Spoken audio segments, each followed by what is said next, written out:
Indore cyber crime branch ने ठगी के शिकार लोगों को 3 करोड़ रुपए से ज्यादा की रकम रिकवर की है। 1930 पर समय पर शिकायत से पुलिस ने पैसे फ्रीज कर वापस दिलाए। यह कार्रवाई तकनीकी निगरानी और सजगता से संभव हुई। बढ़ते साइबर अपराधों को लेकर क्राइम ब्रांच लगातार एडवाइजरी जारी कर रही है। वहीं इन अपराधों से कैसे बचा जाए उसके लिए भी लोगों को जानकारी दे रही है, जिसका फायदा ये हो रहा है कि लोग खुलकर सामने आ रहे हैं और क्राइम ब्रांच पहुंचकर शिकायत दर्ज करा रहे हैं, जिसका नतीजा ये हो रहा है कि क्राइम ब्रांच अब तक करोड़ों रुपए लोगों के वापस करा चुकी है। ये वो लोग थे जो साइबर फ्रॉड धोखाधड़ी के शिकार हुए थे। हमारे साथ additional DCP crime branch Rajesh Dandotiya मौजूद हैं। उनसे जानेंगे, सर, एक बड़ी रकम अब तक वापस हो चुकी है, किस तरह की खुशी मिलती है जब लोगों को जिस तरह से रकम वापस होती है? देखिए, सबसे इम्पोर्टेंट ये है कि जो पिछली बार भी हमने 14 करोड़ 20 लाख रुपए 2024 में रिकवर कराया था और इसके बाद अभी तक 3 करोड़ से अधिक पैसा रिकवर करा चुके हैं और भी प्रोसेस में है।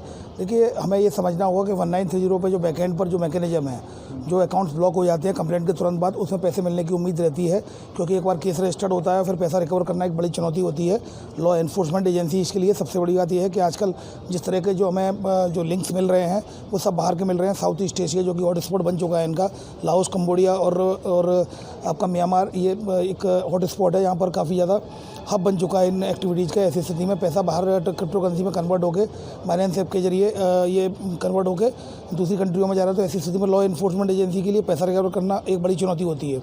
तो हम अब हमारा फोकस पूरा इंदौर क्राइम ब्रांच का अवेयरनेस पर है कि हम जितनी अवेयरनेस फैला सकें और लोगों को ये बता सकें कि 1930 जो है वो उसके लिए golden hour. As soon as you realize कि आप विक्टिम हो चुके हैं, तत्काल 1930 पर कंप्लेंट करें, उससे आपके पैसा रिकवर होने की उम्मीद है। क्योंकि एक बार FIR रजिस्टर्ड होती है, अगर 1930 में आप लेट हो गए, 2-3 दिन बाद आपने किया, तो उसके बाद वो पैसा निकल जाता है। फिर पैसा रिकवर होने में बड़ी प्रॉब्लम आती है। जैसे कि 2024 में हम बताएं आपको 14 करोड़ 20 लाख रुपये हमने रिकवर किए थे 1930 की वजह से, और आरोपियों से जो FIR रजिस्टर्ड हुई थी, आरोपियों से कुल मिलाकर 30 से 35 लाख ही रिकवर कर पाए। तो ऐसी स्थिति में ये बहुत स्पष्ट है कि अगर आप 1930 पर लगातार जल्दी से कंप्लेंट करेंगे तो पैसा रिकवर करने में आपको आसानी होगी और पैसा रिकवर करने की उम्मीदें रहती हैं।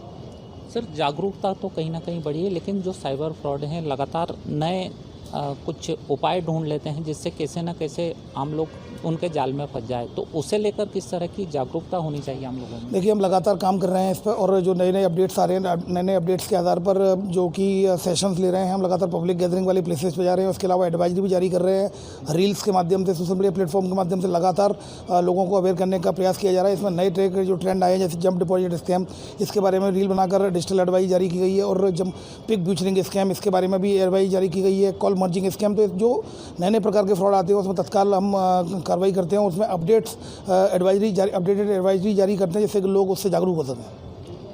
निश्चित रूप से जिस तरह से 1930 एक अहम रोल अदा कर रहा है लोगों को धोखाधड़ी से बचाने के लिए, तो वो कहीं ना कहीं एक काबिल तारीफ है। और जिस तरह से क्राइम ब्रांच ने ये करोड़ों रुपए लोगों को वापस कराई हैं, कहीं ना कहीं उनके चेहरे पर खुशी तो आई है, लेकिन सुरक्षा में ही सावधानी है, यह आम लोगों को ध्यान में रखना होगा।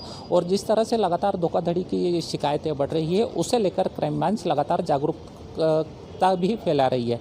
कैमरा पर्सन धीरज पगारे के साथ सचिन शर्मा, सूर्योदय न्यूज़, इंदौर।